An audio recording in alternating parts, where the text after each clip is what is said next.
Oubliez l'arrosage de votre jardin pendant des semaines avec ce système vieux de 4000 ans. Et si vous pouviez n'arroser votre jardin qu'une fois par semaine, ou même l'abandonner pendant plusieurs semaines et revenir tout de même à des plantes saines et florissantes. Imaginez un jardin d'été, pendant une vague de chaleur. Le sol en surface semble sec, presque craquelé. Les voisins sortent chaque matin en traînant des tuyaux, en ajustant des arroseurs et en vérifiant les programmateurs. Mais dans ce jardin, les feuilles sont toujours vertes. Les plantes produisent encore et rien ne semble stressé.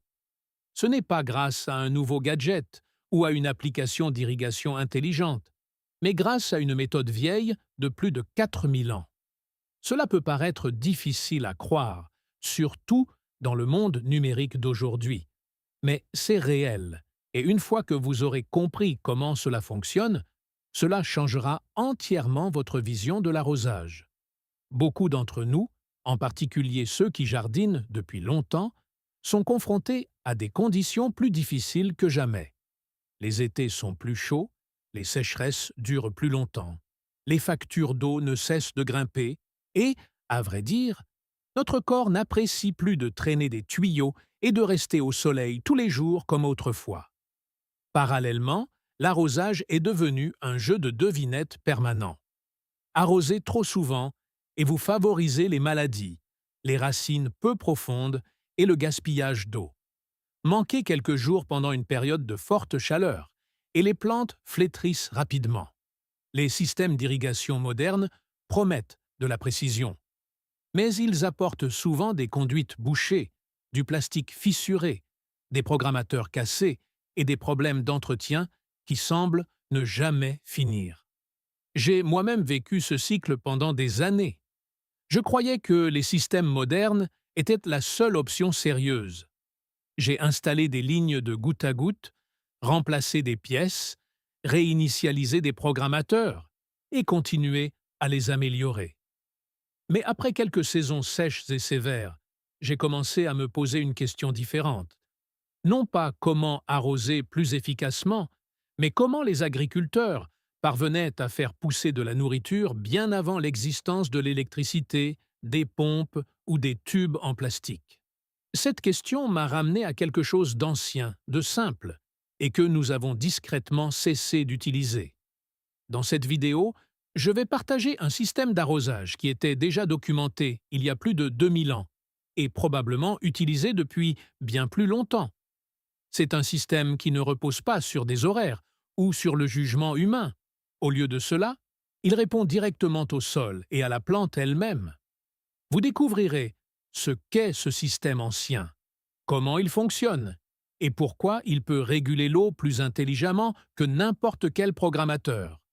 Je partagerai des recherches montrant comment il économise l'eau, réduit les mauvaises herbes et favorise des racines plus saines. Nous verrons également pourquoi cette méthode a disparu du jardinage courant au milieu du XXe siècle. Non pas parce qu'elle a échoué, mais parce qu'elle ne correspondait pas à un modèle commercial moderne. Et enfin, je vous montrerai comment l'installer dans un jardin familial ici aux États-Unis en utilisant des matériaux simples, des tailles pratiques et quelques conseils durement acquis pour éviter les erreurs courantes. Je partage cela en tant que personne ayant jardiné pendant de nombreuses saisons sèches et ayant appris que le jardinage n'a pas besoin de devenir plus difficile à mesure que nous vieillissons. Parfois, les solutions les plus intelligentes sont celles qui demandent le moins d'efforts. J'ai cru un jour avoir besoin de plus de technologie pour maintenir mon jardin en vie. Ce que j'ai découvert à la place était quelque chose de bien plus ancien et de bien plus sage. Pour comprendre pourquoi ce système fonctionne si bien, nous devons remonter à une époque où les connaissances agricoles n'étaient pas transmises par des vidéos ou des bureaux de vulgarisation, mais soigneusement consignées à la main et protégées parce que des vies en dépendaient. Il y a plus de 2000 ans, sous la dynastie Han en Chine, des agriculteurs ont compilé l'un des premiers manuels agricoles jamais écrits, intitulé Fan Sheng Jishu. Il ne s'agissait pas de philosophie ou de théorie. C'était un guide de travail destiné à des personnes qui avaient besoin de récoltes fiables pour survivre. À l'intérieur de ce livre, on trouve une série d'instructions d'une précision presque choquante. Il dit aux agriculteurs de creuser environ 530 fosses par hectare. Au centre de chaque fosse, on leur demandait d'enterrer une jarre en terre cuite, non vernissée, d'une capacité d'environ 6 litres. L'ouverture de la jarre devait se trouver au niveau du sol, ni au-dessus ni en dessous. Ensuite, la jarre était remplie d'eau et les cultures étaient plantées tout autour. C'était tout, aucune explication supplémentaire, aucune discussion sur la physique, aucune spéculation sur le comportement du sol ou les systèmes racinaires. Le texte n'explique jamais pourquoi cela fonctionne. Il consigne simplement que lorsque les agriculteurs suivaient ces étapes, les cultures survivaient aux périodes sèches et les rendements s'amélioraient. Ce détail est important car il nous apprend quelque chose d'essentiel sur les connaissances agricoles anciennes. Ces populations n'expérimentèrent pas au hasard. Elles ne documentaient que ce qui s'était déjà avéré efficace au fil des saisons, des échecs, de la faim et des succès. Ce n'était pas une astuce populaire ou un heureux accident, c'était une méthode standardisée mise par écrit parce qu'elle fonctionnait assez fiablement pour être enseignée. Quand j'ai lu ces instructions pour la première fois, ce qui m'a frappé, ce n'était pas leur ancienneté, mais leur familiarité. Quiconque a jardiné assez longtemps sait que les plantes ne veulent pas être constamment dérangées. Elles veulent une humidité constante, fournie discrètement et sans stress. Les agriculteurs qui ont écrit ce livre n'avaient peut-être pas le langage moderne pour parler de la tension du sol ou de l'action capillaire, mais ils comprenaient les résultats. Il ne s'agit pas d'une astuce de réseau social ou de quelque chose d'inventé pour faire des vues. C'est un système qui a gagné sa place par écrit parce que des communautés entières en dépendaient. Ce qui est encore plus révélateur, c'est que cette idée ne s'est pas limitée à un seul endroit. Elle s'est déplacée discrètement et régulièrement partout où la rareté de l'eau forçait les gens à réfléchir soigneusement à la manière de produire leur nourriture. À mesure que les routes commerciales s'étendaient et que des civilisations s'élevaient dans des régions arides, le même concept de base apparaissait encore et encore. Dans l'ancienne Perse, des ingénieurs ont perfectionné des récipients d'irrigation enterrés pour les climats rudes et arides où l'eau de surface disparaissait presque aussi vite qu'elle arrivait. Les preuves archéologiques de Mésopotamie montrent des contenants en terre cuite enterrés dans des champs agricoles, conçus pour libérer l'eau lentement dans la zone racinaire plutôt que de la gaspiller en surface. Ce n'était pas une coïncidence, c'était de la logique. Quand l'eau est abondante, on peut se permettre l'inefficacité, mais quand l'eau détermine la survie, chaque goutte doit être placée exactement là où elle est la plus utile. On retrouve le même schéma à l'autre bout du monde, dans ce qui est aujourd'hui le sud-ouest des États-Unis. Le peuple Hohokam a mis au point des systèmes agricoles sophistiqués qui leur permettaient de cultiver de la nourriture dans des environnements que la plupart des jardiniers modernes considéreraient comme impossibles. Parallèlement aux canaux et au modelage soigné du terrain, les récipients enterrés jouaient un rôle dans l'apport d'eau directement sous terre, la protégeant de l'évaporation sous l'implacable soleil du désert. Lorsque les colons espagnols sont arrivés dans la région dans les années 1500, ils n'ont pas trouvé de parcelles de subsistance en difficulté. Ils ont découvert des systèmes agricoles qui soutenaient de vastes populations depuis des siècles. Ce n'étaient pas des mesures désespérées, c'étaient des solutions matures et éprouvées, construites autour de la rareté. Ce qui relie toutes ces cultures, ce n'est pas une langue ou une technologie commune, mais une contrainte partagée. Quand l'eau est limitée, l'arrosage de surface devient un gaspillage.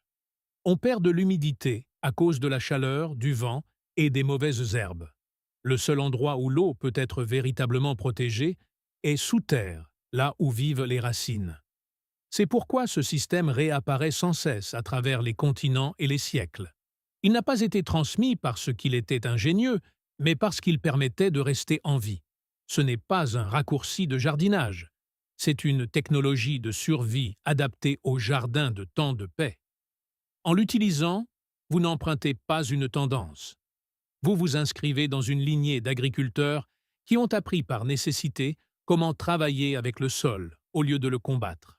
Avant de parler d'outils ou de techniques, ralentissons un instant, car c'est là que la plupart des gens vivent ce petit moment d'émerveillement. La raison pour laquelle ce système ancien fonctionne si bien n'est pas due à la magie ou au hasard. C'est de la physique simple qui opère exactement comme la nature l'a prévu. L'idée clé est ce que l'on appelle la tension hydrique du sol. Vous n'avez pas besoin de retenir le terme, mais le concept est facile à comprendre. Un sol sec a soif. Un sol humide, non. Lorsque le sol s'assèche, il attire naturellement plus fortement toute source d'humidité disponible à proximité. Lorsqu'il est déjà humide, cette attraction se relâche. C'est là que la jarre en terre cuite intervient. La terre cuite non vernissée n'est pas pleine comme le verre ou le plastique. À un niveau microscopique, elle est pleine de pores minuscules. La paroi de la jarre se comporte comme une membrane semi-perméable. L'eau peut la traverser lentement, mais seulement lorsqu'il y a une raison de se déplacer. Lorsque le sol autour de la jarre enterrée est sec, la tension hydrique augmente. Cette tension tire doucement l'eau à travers la paroi d'argile, goutte à goutte, directement dans la zone racinaire. Rien ne presse, rien n'inonde. Le sol ne prend que ce dont il a besoin. À mesure que le sol environnant devient humide, cette force d'attraction faiblit et le flux ralentit naturellement. Lorsque le sol est totalement hydraté, que ce soit par la pluie ou par un temps plus frais, l'infiltration peut s'arrêter complètement. La jarre ne fuit pas simplement parce qu'elle est pleine, elle répond à la demande. C'est pourquoi ce système est si différent de tout ce qui comporte un programmateur. Un programmateur arrose en fonction de l'horloge. Il ne sait pas s'il a plu la nuit dernière, si aujourd'hui il fait plus frais ou plus chaud, ou si vos plantes sont jeunes ou à maturité. Une jarre en terre cuite enterrée, en revanche, arrose en fonction de la réalité. Ce comportement à la demande est ce qui rend le système autorégulé. Vous ne forcez pas l'eau dans le sol, vous la rendez disponible et laissez le sol décider quand la prendre. Du point de vue d'une plante, c'est un cadeau. Les racines bénéficient d'une humidité constante et douce au lieu de subir de fortes variations entre le détrempé et le sec. Au fil du temps, cette stabilité encourage les racines à pousser plus profondément et de manière plus uniforme, ancrant la plante et améliorant sa capacité à supporter la chaleur et le stress. Pour les jardiniers, surtout ceux qui ont vu leurs plantes souffrir lors de conditions météorologiques extrêmes, cela compte. Réduire ce choc constant entre l'humide et le sec signifie une croissance plus saine, des plantes plus fortes et bien moins de problèmes liés au surarrosage ou à l'arrosage de panique pendant les vagues de chaleur. Et le plus remarquable, c'est qu'une fois la jarre enterrée, tout se passe discrètement. Pas de réglage, pas d'horaire, juste la physique faisant ce qu'elle a toujours fait. Si jamais vous doutez que les plantes comprennent ce système mieux que nous, il existe un moyen simple de le voir par vous-même. À la fin d'une saison de croissance, déterrez soigneusement l'une de ces jarres. Ce que vous trouverez généralement, c'est un tapis dense de racines étroitement enroulées autour de l'argile, presque comme si la plante l'enlaçait. Ce n'est pas accidentel. C'est la biologie qui répond à une opportunité. Les racines sont incroyablement sensibles. Elles poussent le long des gradients d'humidité, suivant les signaux les plus faibles dans le sol. Lorsqu'une jarre d'argile commence à libérer de l'eau, même lentement, les racines le détectent. Avec le temps, elles migrent vers la source et s'y concentrent. On parle parfois de pression racinaire, mais c'est plus qu'une pression. La plante ne reçoit pas passivement l'irrigation. Elle puise activement l'eau à travers la paroi d'argile exactement quand elle en a besoin. En fait, La plante devient partie intégrante du système. C'est pourquoi cette méthode s'adapte automatiquement à la météo, à la taille de la plante et même au moment de la journée. Les après-midi chauds, lorsque la transpiration augmente, le sol s'assèche légèrement plus vite et attire plus d'humidité. Les nuits fraîches ou les jours nuageux, la demande chute et le mouvement de l'eau aussi. Aucun système électronique ne pourrait répondre avec une telle fluidité. Ce comportement est particulièrement précieux pour les plantes à fruits comme les tomates, les poivrons, les melons et les courges. Ces plantes sont sensibles à un arrosage irrégulier. Des variations soudaines peuvent entraîner des problèmes comme la nécrose apicale, des fruits fendus ou une croissance ralentie. Avec une jarre enterrée, l'humidité arrive progressivement et de manière constante, là où la plante peut l'utiliser au mieux. Au fil du temps, la plante noue une relation avec cette source d'eau. Au lieu de racines superficielles cherchant l'humidité de surface, elle développe un système racinaire plus profond et plus résilient. Et cette résilience se manifeste au-dessus du sol par une croissance plus régulière, de meilleurs rendements et moins de symptômes de stress lors de chaleurs extrêmes. Ce qui est remarquable, c'est que rien de tout cela ne nécessite de surveillance, de mesure ou de microgestion. La plante, le sol et l'argile gèrent cela ensemble. Maintenant que nous comprenons comment le système fonctionne, la question suivante est celle que les jardiniers pragmatiques posent toujours. Cela fait-il réellement une différence mesurable? Lorsque des chercheurs modernes ont enfin mis à l'épreuve l'irrigation par pot en terre cuite enterrée, les résultats ont surpris même les agronomes chevronnés. Des études menées par David Bainbridge à l'Université de Californie à Riverside ont comparé cette méthode ancienne à l'arrosage de surface conventionnel. Ce qu'ils ont découvert est remarquable. L'efficacité de l'utilisation de l'eau s'est améliorée d'environ 50 à 70%. En termes simples, les plantes affichaient une croissance identique ou supérieure en utilisant beaucoup moins d'eau. Cet avantage est devenu encore plus évident dans des conditions difficiles. Des essais contrôlés menés par l'Université de l'Arizona ont montré que, même dans les sols sableux, où l'eau s'écoule habituellement trop vite pour être utile, les pots en terre cuite enterrés réduisaient encore l'utilisation de l'eau jusqu'à 70% par rapport à l'irrigation de surface. La raison est simple. Lorsque l'eau est apportée sous terre, l'évaporation tombe à zéro. Il n'y a pas de ruissellement emportant l'humidité. Chaque goutte est protégée et dirigée là où les racines peuvent réellement l'atteindre. Mais les données les plus révélatrices ne proviennent pas seulement des économies d'eau. Elles viennent des mauvaises herbes. Une étude menée en Inde a mesuré la biomasse des mauvaises herbes dans deux parcelles identiques. L'une utilisait l'irrigation de surface traditionnelle et l'autre des pots en terre cuite enterrés.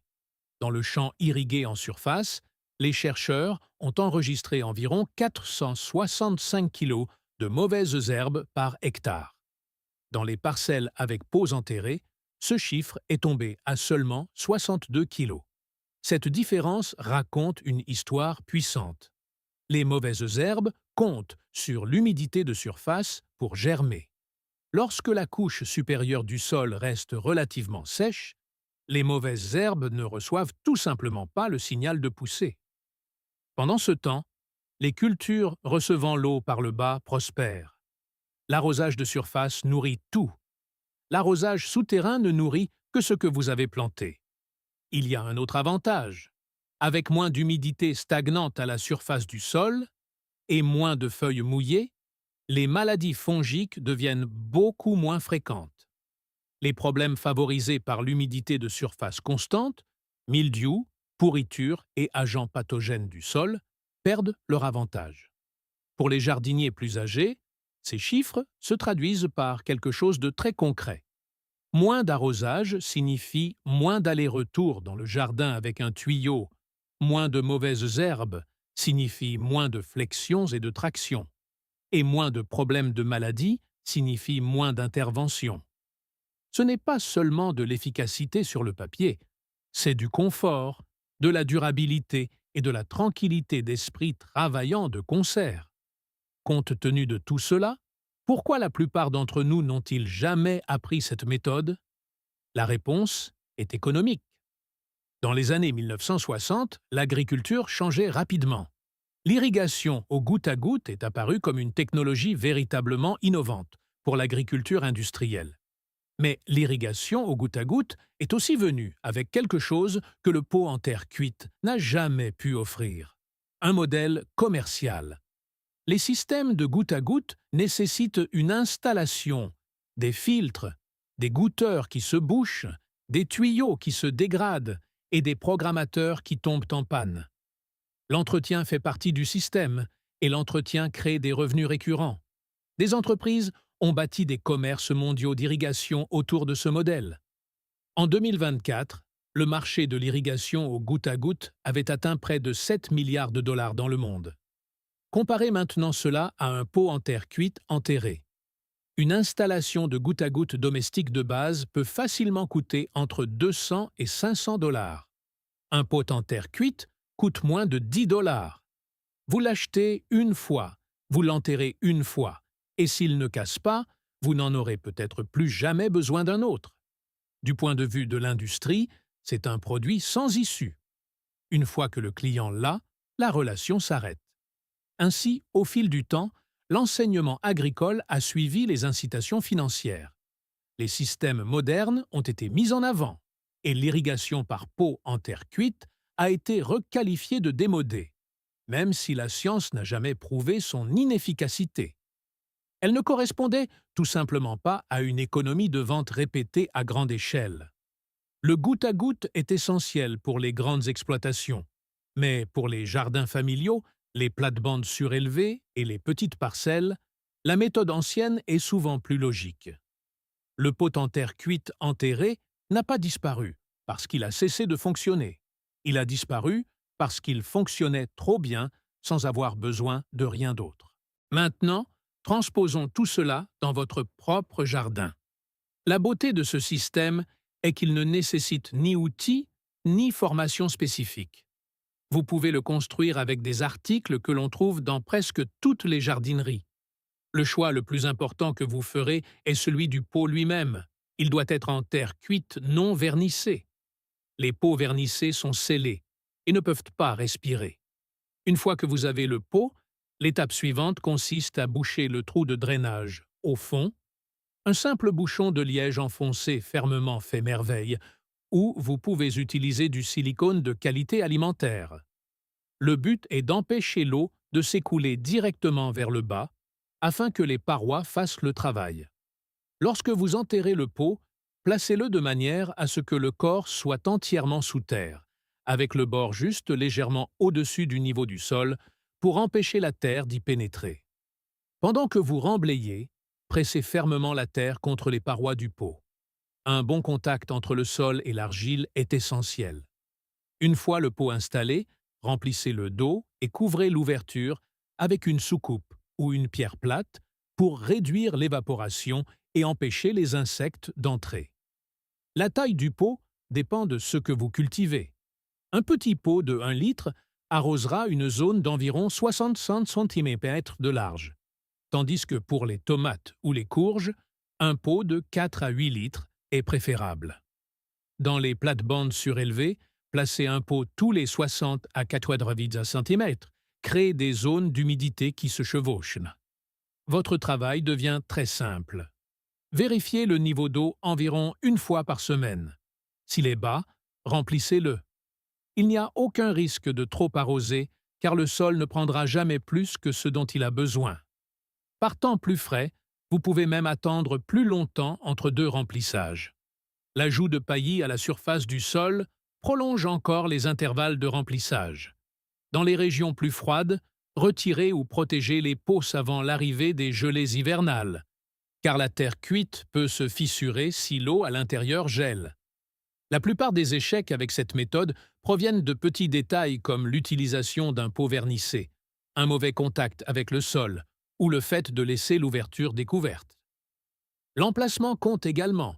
Si le pot est enterré trop loin de la plante, les racines peuvent mettre plus de temps à le trouver. Enfin, le type de sol compte.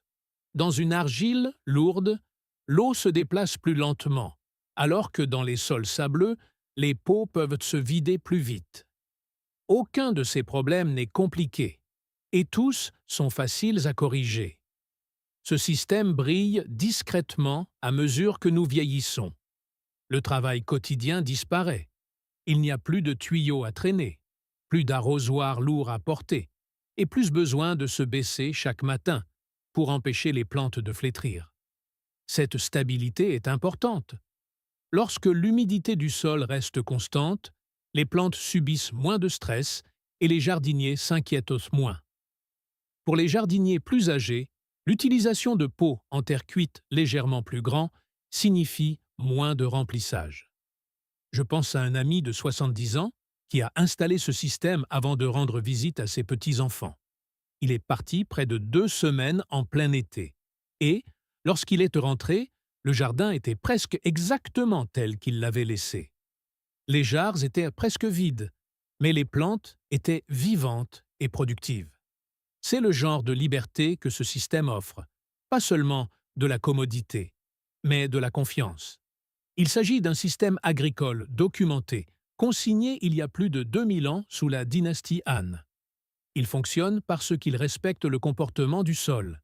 La recherche moderne confirme que l'utilisation de l'eau chute de 50 à 70% et que la croissance des mauvaises herbes s'effondre.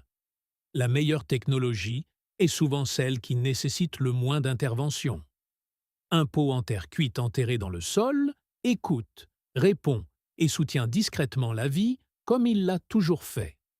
Si cette histoire a changé votre façon de voir la sagesse ancestrale cachée dans votre jardin, n'hésitez pas à vous abonner et à aimer la chaîne. Nous déterrons l'histoire qu'ils ont essayé d'enfouir. Plantons l'avenir ensemble. Le prochain trésor sera bientôt révélé.